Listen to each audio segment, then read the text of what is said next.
வாழ்க ஜோதிடம், வளர்க ஜோதிடக்கலை. ஆன்லைன் பக்தி அஸ்ட்ரோ டிவி நேயர்கள் அனைவருக்கும் என்னுடைய அன்பான வணக்கங்கள்.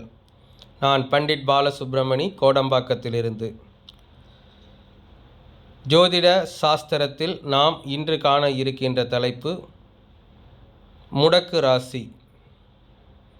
மீன லக்னக்காரர்களுக்கு 10ஆம் பாவகம் முடக்கானால் அந்த ஜாதகர் எந்த கோவிலுக்கு சென்று வருகின்ற பொழுது அந்த முடக்கு தோஷமானது விலகும் என்ற விஷயங்களை பார்க்க இருக்கின்றோம். தற்போது உதாரணமாக கொடுக்கப்பட்டிருக்கும் ஜாதகம் சசிதரன் அவர்களுடைய ஜாதகம். 25/12/1986 மீன லக்னத்தில் பிறந்த ஜாதகர். இவருடைய ஜாதகத்தில் சூரியன் இருக்கின்ற நட்சத்திரம் மூலம் நட்சத்திரம். அப்போது இவருக்கு பூராடம் நட்சத்திரம் முடக்கு நட்சத்திரமாக வரும். முடக்கு ராசியாக தனுசு ராசி வரும். அதாவது லக்னத்திற்கு 10வது ராசி முடக்கு ராசியாக வரும்.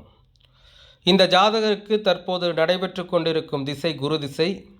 இந்த ஜாதகர் தொழில் ரீதியான விஷயங்களில் எவ்வளவு முயற்சிகளை செய்தாலும் போதிய முன்னேற்றம் இல்லாமல் இருக்கின்றார். ஏன் என்று பார்க்கின்ற பொழுது இவருக்கு 10வது ராசி முடக்கு ராசியாக அமைந்து விடுகிறது. மேலும் குரு திசையே தன்னுடைய சுயசாரத்திலிருந்து திசையை நடத்தி கொண்டிருக்கின்றது. ஆக இந்த ஜாதகர் முடக்கு தோஷத்தை நிவர்த்தி செய்து கொள்ள விரும்பினால் அதற்கென்று ஒரு கோவில் இருக்கின்றது. அந்த கோவிலுக்கு சென்று இவர் முறையான வழிபாடுகளை செய்கின்ற பொழுது அவருக்கு முடக்கு தோஷம் விலகி வாழ்க்கையில் ஒரு மிகப்பெரிய யோக நிலைக்கு நிச்சயமாக செல்வார். அஸ்தம் நட்சத்திரத்திற்கு 13வது நட்சத்திரத்தில் இருக்கின்ற திசை என்பதால் நிச்சயமாக உயர்வை கொடுக்கும்.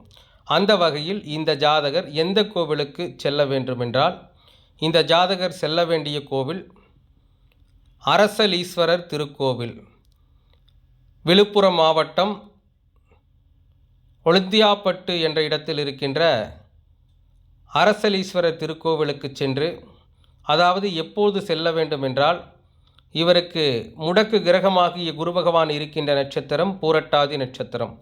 அப்பொழுது இந்த ஜாதகர் பூரட்டாதி நட்சத்திரம் வருகின்ற பொழுது, அதாவது ஆனி மாதம் அல்லது ஐப்பசி மாதம் அல்லது மாசி மாதம் வருகின்ற பூரட்டாதி நட்சத்திர நாளில் அரசலீஸ்வரர் கோவிலுக்கு சென்று அபிஷேகம், சகஸ்கரநாம அர்ச்சனை, 21 விளக்கு தீபம், சுவாமிக்கு நைவேத்தியம் செய்த உணவு தானத்தை கொடுத்து வந்தாரானால் இந்த ஜாதகருக்கு நிச்சயமாக முடக்கு தோஷம் விலகி நன்மைகள் என்பது ஏற்படும்.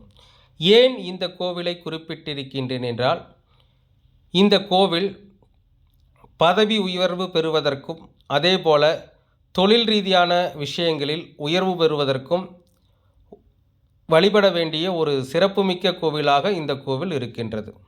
ஆக இந்த ஜாதகர் இந்த கோவிலுக்கு நான் சொன்ன நட்சத்திரத்தில் சென்று முறையான வழிபாடுகளை செய்து கொண்டாரானால் கண்டிப்பாக அவருக்கு அந்த தொழில் ரீதியாக இருக்கின்ற தோஷங்கள் விலகி நன்மைகள் என்பது ஏற்படும். இப்படி ஒவ்வொரு லக்னக்காரர்களுக்கும் எந்த பாவகம் முடக்காக வருகின்றதோ அந்த பாவகத்திற்கென்று தனிப்பட்ட கோவில்கள், அதாவது அந்த தோஷத்தை நீக்கக்கூடிய அந்த பாவகத்திற்குண்டான தோஷங்களை நீக்கக்கூடிய கோவில்கள் இருக்கின்றது. இனி வரும் பதிவுகளை அதை பற்றி காணலாம். அனைவருக்கும் நன்றி, வணக்கம், வாழ்க வளமுடன்.